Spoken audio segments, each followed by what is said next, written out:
Welcome to the Church Leaders Podcast, conversations with today's top ministry leaders to help you lead better every day.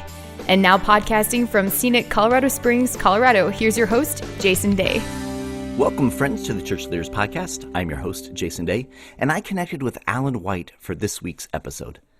Alan led his first online small group on CompuServe in 1994 over a dial-up modem. He has coached over 1,500 churches on all types of small groups. Alan is the author of 4 books, including the recently released Leading Online Small Groups, Embracing the Church's Digital Future. He's led workshops for the Purpose-Driven Church Conference at Saddleback Church, Willow Creek, Canada, and the upcoming Success with Groups online conference with the Dave Ramsey Group. Now, in today's episode, Alan and I talk about effective ministry with online small groups. Alan shares a variety of practical ideas to help your church launch or further develop your online ministry through small groups. We discuss the differences between an in-person small group and an online small group, and Alan provides guidance on platforms you can use and leadership models to consider. These are great insights, so please join me in my conversation with Alan White. Alan, welcome back to the Church Leaders Podcast. It's so great to have you with us today. Hey, thanks for having me back. Hey, brother, you've ministered in the small group space for decades now. What is it about small groups that keeps your focus after all these years? You know, that's a good question. And you make me sound really old by saying it that way. But, you know, I think what's interesting to me is that, you know, having been part of, you know, churches of different sizes, the last few churches that we've been a part of have been very large. You know, there is that place where, you know, like it tells us in the book of Acts, they gathered in temple courts and they gathered house to house. And so there's that place where you can go and have outstanding worship, have outstanding teaching. But there's that place you need to go where, you know, everybody knows your name and where they know you, they can help you grow, they can help you become what God's called you to be. You know, in the Great Commission, Jesus talks about teaching them to obey all that I've commanded you. And so where do we try that on? Where do we try something new, get the encouragement, the support, the accountability? So that's why I'm a big believer in small groups. Yeah, that's so well said, Alan. And we are living, it's no surprise to anyone, this is, you know, 2020, and 2020 has been pretty wild. And lots of churches are wrestling through how to be the church in these days, right? Lots of churches are unable to meet in person, or even those who are able to open their doors, you know, there's hesitation from people walking through those doors. And so one of the real challenges for the church has been, how do we continue to live on mission? How do we minister to the people God has already entrusted to us? And how do we continue to build bridges to new people? One of the things, Alan, that you suggest is that online small groups are not the same thing as simply putting what we think of as a traditional in-person group, just tossing it up online.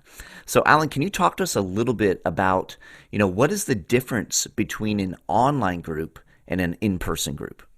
Yeah, and it's an important distinction because an online group, you know, I mean, like you said, is not simply just putting everybody in front of a camera. It's a different dynamic.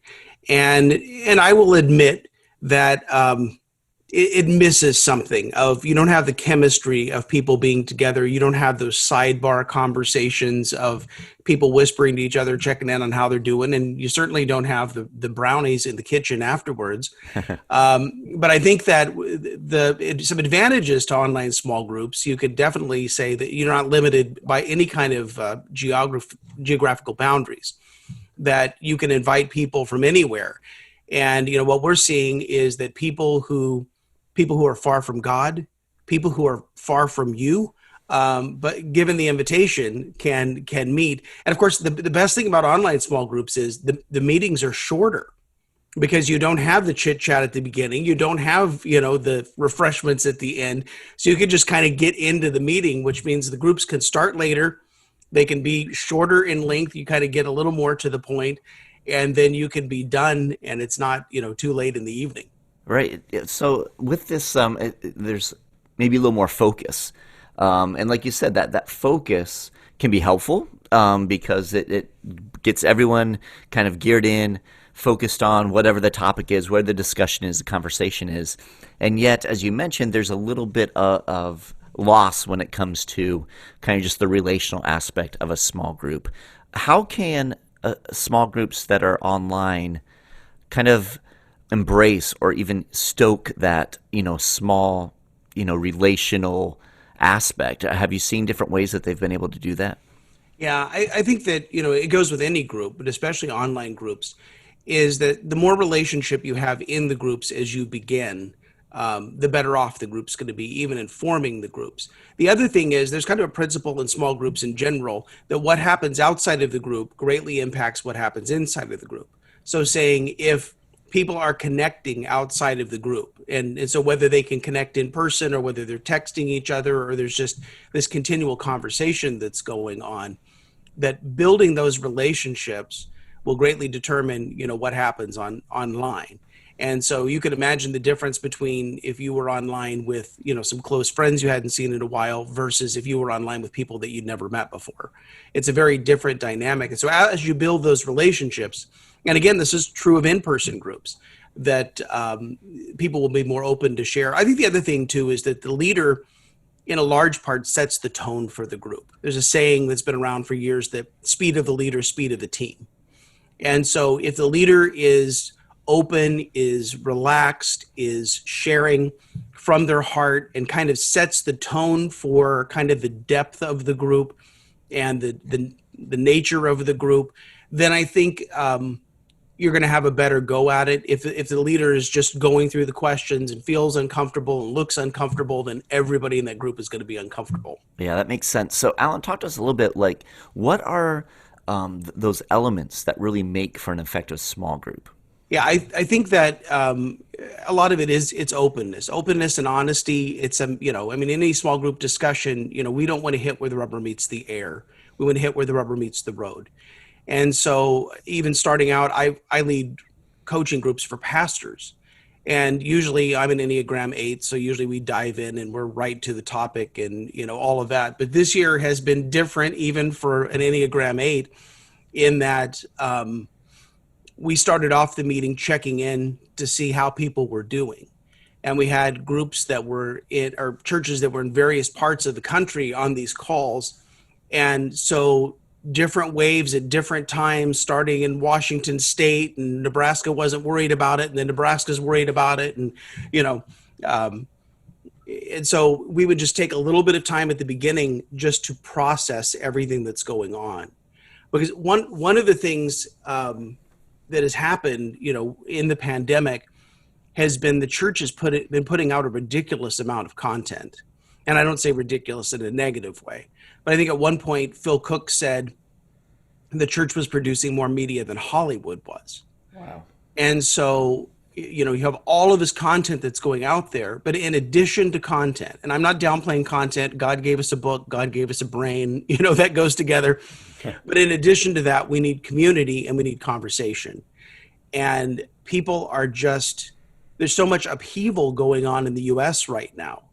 And there are so many mixed messages. I mean, you don't know, from various news media outlets, you can watch a variety of them and pray that, God will somehow help you to discern what actually is the truth. Because it's hard to know what's true. And then you get on the internet and, it's like the Wild West with all of these conspiracy theories and everything else. So people have all of this. They're at home. Maybe they're working at home. Maybe their kids are doing school at home. They need a place just to have conversation. So I think in this time, especially, to be able to allow some sort of an outlet, check in with people, see how they're doing. You're still going to have a purpose for the meeting. You're still going to have a Bible study. You're still going to lead to, how do I live this out?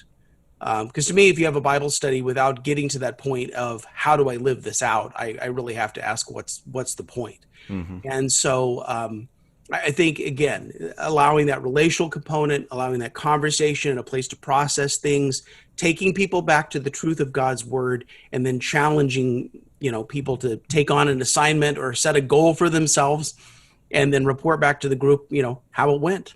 Yeah, that's good. Now, Alan, you've talked about different types of groups, and you've written, over the years about different types of groups. So can you talk to us a little bit about, we're looking at the online space, what are some different types of groups that churches that you're coaching and talking with, that you've seen them using effectively for ministry? Yeah, when people talk about groups, online groups, they immediately go to Zoom, and and it's been very good for the Zoom Corporation.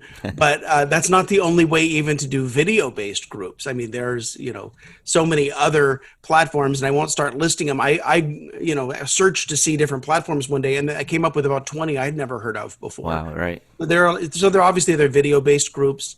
We're getting into some issues of Zoom fatigue, which we may go into later. But then there are people that are in areas that their internet service is not that great, or they're not that tech savvy. And so we're seeing people do audio only groups. And so they're meeting on a conference call line and having a discussion. And then kind of the third category that I've seen are what I call asynchronous groups. And that's just a fancy way of saying that the groups don't meet together at the same time. And a lot of people scratch their heads and say, what in the world is an asynchronous group? Well, we use asynchronous groups all the time.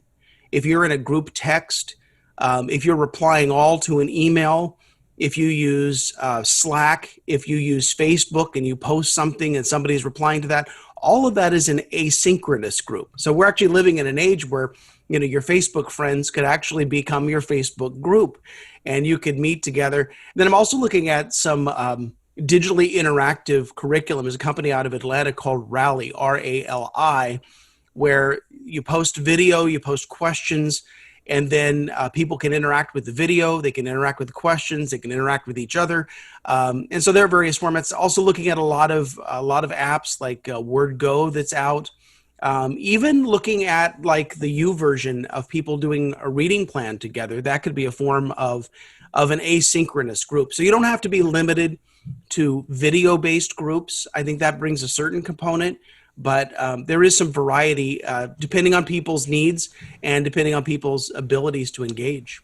Yeah, I like that. I'm glad that you brought that up, because as you're talking about asynchronous groups, I was even thinking about so many students are online right now. I have high schoolers and college students, children myself, and they have some classes that are synchronous. They have to be online together, their teacher's there. Then they have other classes that are asynchronous. In other words, they're logging in, they're doing their part, they're posting their comments, they're having discussion, and then other people are popping in.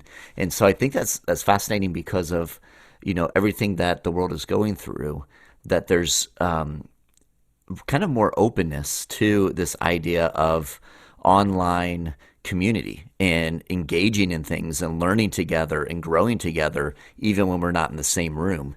And I think that's important for, the people within our church who may have already been somewhat exposed to the idea of a small group learning environment or, growing environment. But Alan, what have you seen churches doing when it comes to reaching people who aren't already a part of the church with online groups? Well, and it can kind of come two ways. One is that most churches are experiencing their people watching the services, participating in online worship services that have never darkened the door of the church. Right. And in some places that's by dozens, some places that's hundreds or thousands of people.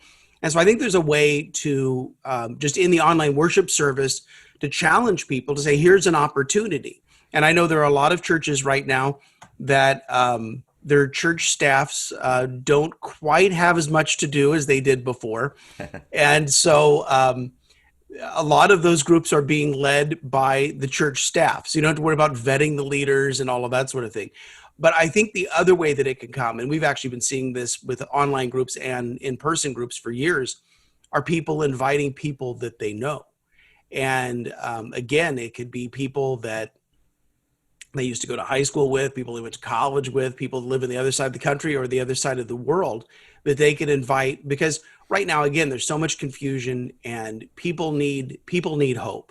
People need to know that God still is in charge, and they need to be brought back to the solid rock. And I think that, as people begin to listen to their friends and conversations online to say, hey, I'm in this group and it's a Bible study, but I was wondering if you might be part of it because I think you would benefit from that. And so I could kind of see groups and churches growing both ways, that the online service can grow the groups and the online groups can grow the worship service. So it's a win-win. Yeah, Alan, do you suggest that churches, as they're looking at their small group ministry, and they're thinking about online groups, do you suggest that they look at having some groups that are more kind of open and more catered to inviting your the friends who aren't believers, and then also having some groups that are maybe more kind of maybe deeper discipleship focused, and if you do recommend that, what are some different ways to approach both of those types of groups? Yeah, I think the great thing about groups is that you have just unlimited diversity as far as what the groups can focus on and what the groups can study. And so I'm a big fan, a big advocate of having a group agreement. And so the group decides what they're going to focus on, what kind of group they're going to be. And they may do different things in different seasons, depending on the particular need of the group. I think that all groups at different points, I mean, sometimes there are reasons to close the group because of you're walking, alongside someone through a difficult time in their life, or you're wanting to, you're going through a particular thing that you don't have to go back to stage one every time a new person comes in the group. I think there are those occasions, but I think it's healthy for a group to continue to invite new people. Just because you're going to have people that, can't attend anymore for whatever reason. And if you're not continually inviting people, eventually the group just disappears. So I'm a big advocate of giving people permission and opportunity to gather the people that they know, to do the kinds of studies, to do the kinds of things in the group that they feel are appropriate with, for the group. Now, it's not completely wide open. I think there's a place for input. I think there's a place for some kind of a pathway of learning, so they're not all, studying the same things all the time. But I think that, again, there's, if you have 100 different groups and they're studying 100 different things, or, some of them are more in depth, if you will, than others. I have a trouble with the word deep sometimes, but, and then others are more open. I think really it's up to the personality and the desires of the group.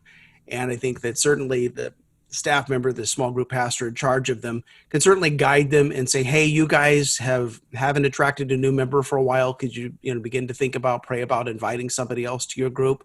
Or others, maybe they're doing too many felt needs studies and they need to do a book of the Bible, or something like that. Right. I think they can certainly have that kind of guidance. But I think, depending on, the people's gifts and depending on, what their leading is and what the needs are in their group, I think that you can just, again, have just infinite diversity in groups. Yeah, that's fantastic. You mentioned, Alan, about that group agreement, and I know you have written a lot and coached a lot on this idea of a group agreement. Can you talk to us a little more detail about that? Because I'm sure that probably piqued the interest of some of our listeners. Like, what are elements that go into a group agreement, and is this something that the leader of the group establishes, or how do they involve other people in that conversation? Yeah, I mean, sometimes the group agreement comes down from on high, from the pastor. And I think people would adhere to it. But I think what really helps with a group agreement is it's the group's agreement together. And so I think you can even take them through an exercise and talk about what is our group value, what's important to us as a group. And they would talk about things like confidentiality. They would talk about commitment to the group. So if you can't make the meeting, you're going to let somebody know, or you're going to make the group a priority. For an online group, you're going to make a commitment that there will be no other browser windows open and you will turn your cell phone off. So you can focus on the meeting.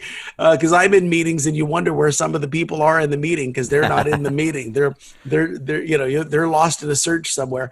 But I think, how do you handle childcare? Where are you going to meet? How are you going to meet? I mean, even basic questions of what day of the week is the group going to meet? When is the group going to start? When is the group going to end? And to be able, and so I have an exercise, actually it's I wrote a study guide a couple of years ago called Community. And I think it's just on my site, alanwhite.org. I say that, not go buy the study. You can if you want to, but there actually, chapter 1 is on how to build a group agreement and it's a free download. But you basically, you take all of the values of the group and not, dissimilar to a Mad Lib, you go in and you fill in the values in the group agreement. And then lo and behold, you have your group agreement. And some people will treat it like these are our ground rules. Does everybody agree? Yes, we agree. And then others will print it out and sign it like it's the Declaration of Independence. It just depends on the end.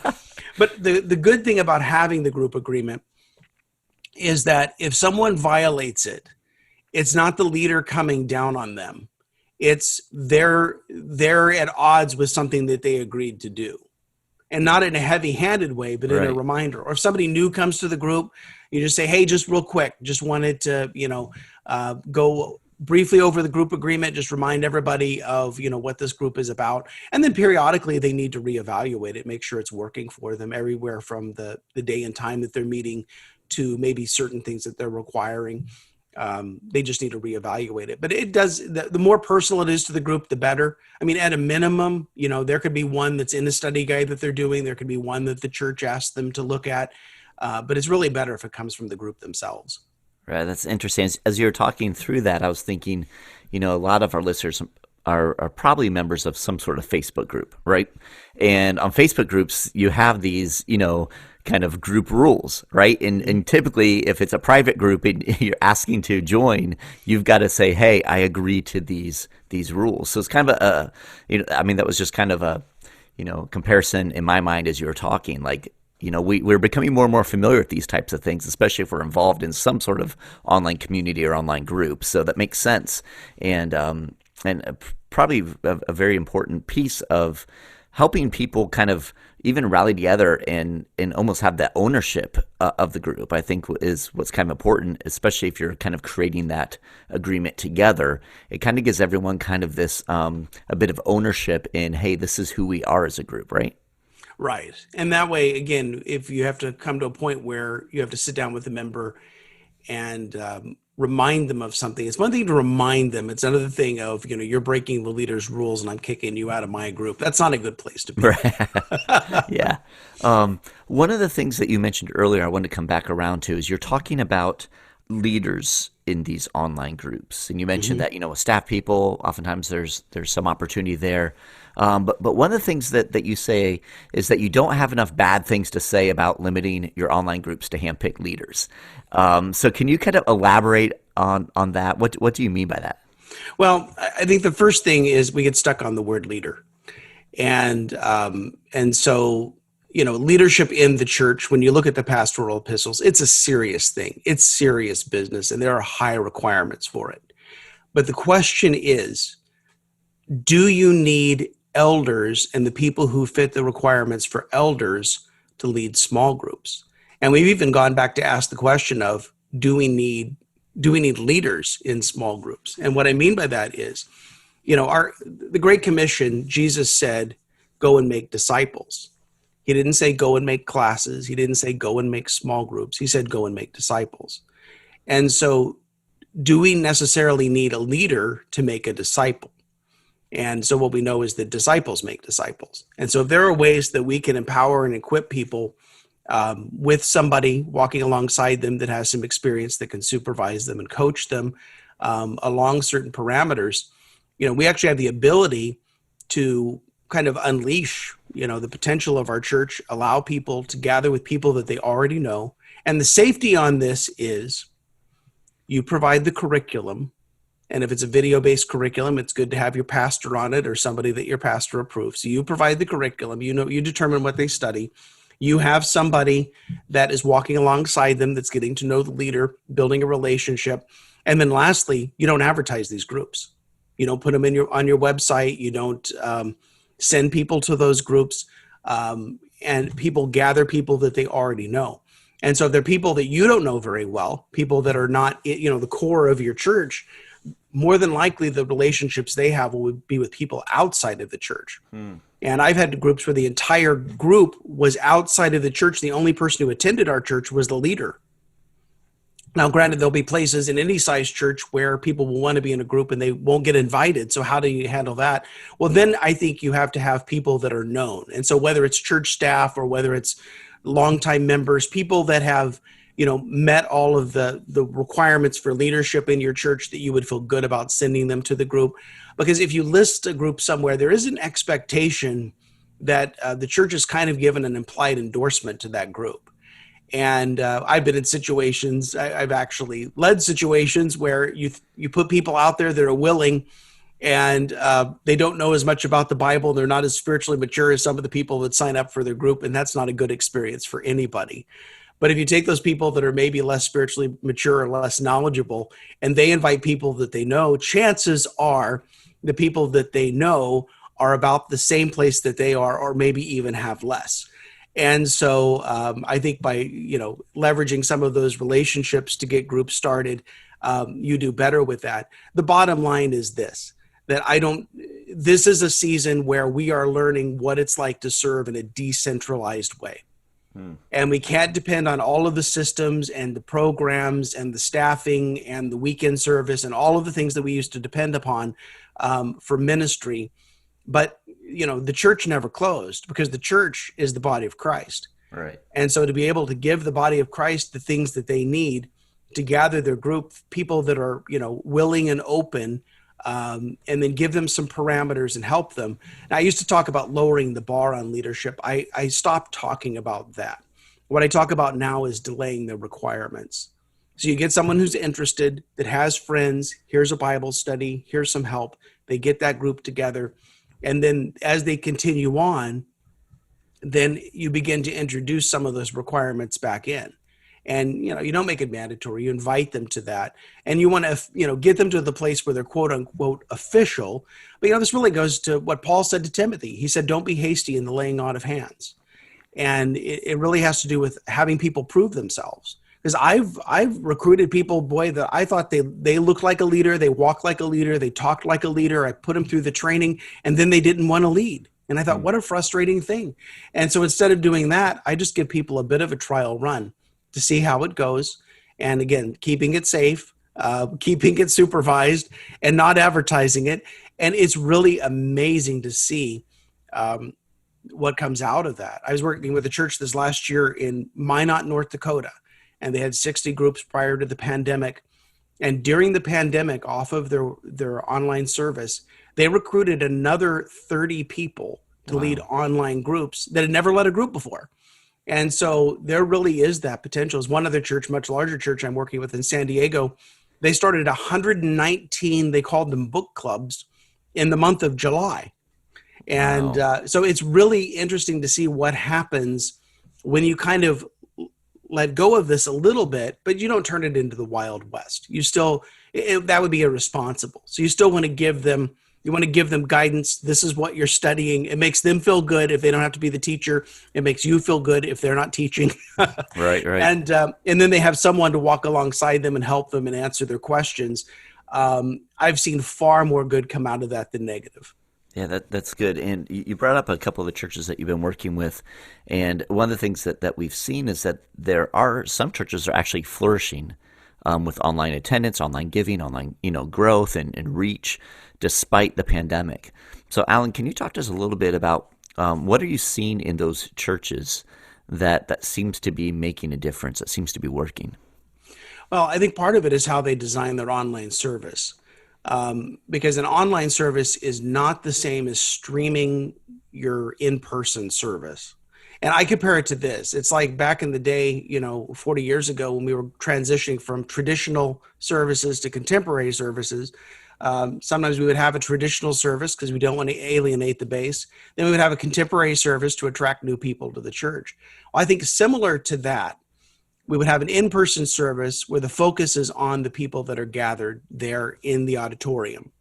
And then you have an online service that's designed specifically for people that are not in the large room, that are on the small screen. And because it's if you're streaming video and you're not looking at the camera, then it becomes very passive to people that are watching online. But if you have people in the room and you're looking at the camera and ignoring them, they just think that, you want to become the next great TV preacher.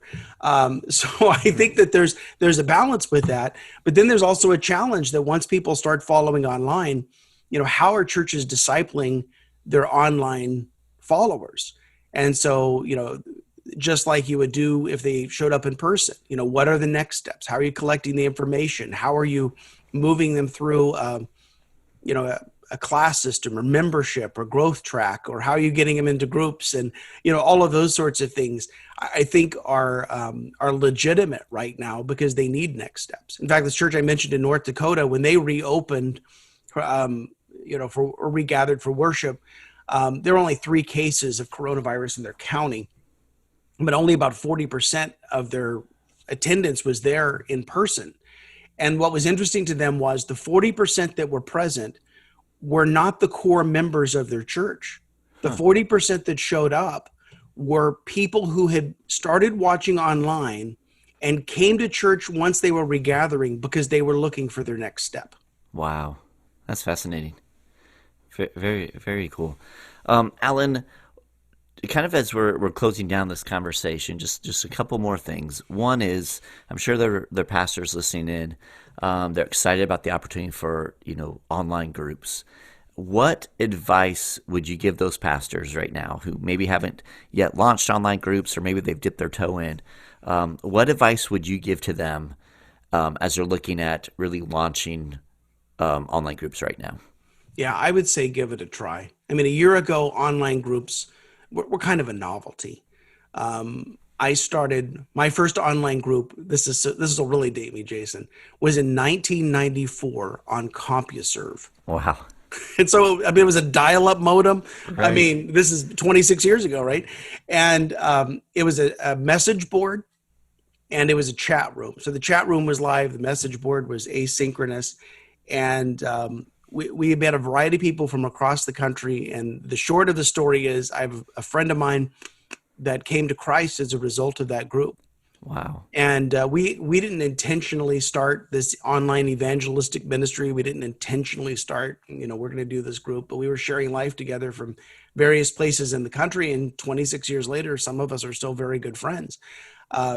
So I think that it's good to try something. And don't put yourself through the paces of having to learn a new platform, learn something entirely new. But in the environments that you're currently using, the platforms that you're familiar with. And so whether it's a video-based platform, whether it's asynchronous, just ask if anybody's interested and just try something yourself. But then I think also for the people in the congregation, we've seen some element where it's harder to get people to online groups than it is to get them to in-person groups. And you think it would be easier because all they have to do is flip on their computer. But what we found is there's too many unfamiliar things because it's a small group that they may not have done before. It's a small group of strangers, and it's an online small group of strangers. So I think as much as you can make that familiar with a platform that they're familiar with and people that they're familiar with, and begin to build it that way. And again, give them a study, give them supervision, and just see how it goes. Because this is a time that is wide open for experimentation, and those experiments have produced some pretty amazing things in the church this year. Yeah, that's awesome. Good word there, brother. Alan, if our listeners want to learn more about starting online groups or small groups in general, where can they find resources? Where can they connect with you directly? Yeah, probably the easiest place is the site is onlinegroups.us. So onlinegroups.us, but it's us. So we're group people. So onlinegroups.us. I have a book called Leading Online Small Groups. I have an online course. And I have a number of recent posts that I've written about online small groups that they may find helpful as well. Excellent. Alan, it's always a joy to have you with us. Thank you so much for sharing your knowledge over the years that you've gained and how God is using small groups kind of in this new season of life that we've been experiencing here in 2020. So I appreciate your wisdom and your encouragement, brother. Thank you, Jason. I appreciate it. All right. God bless you, my friend. All right. You too. Thank you for tuning in to this week's episode. Every week, as we are putting the episodes together, we're thinking of you, our pastors and ministry leaders, and striving to provide insightful and inspiring interviews as you seek to grow as a kingdom leader. We hope you are finding value from the Church Leaders podcast, and if so, we would appreciate you taking a few moments to head over to iTunes and leave us a review. Your positive reviews and ratings help other church leaders more easily find our podcast so they can benefit as well. Thank you in advance. And if you have any comments, suggestions, or ideas for guests, I would love to hear from you. You can send an email to podcasts@ChurchLeaders.com or connect with me on Twitter. You can find this podcast as well as other great faith-based podcasts on the FaithPlay app, available for both Apple and Android. So be sure to check out FaithPlay. Until next time, this is Jason Day encouraging you to love well and lead well. You've been listening to the Church Leaders Podcast. For articles, videos, and free resources that will help you lead better every day, visit our website at ChurchLeaders.com. Thanks for listening.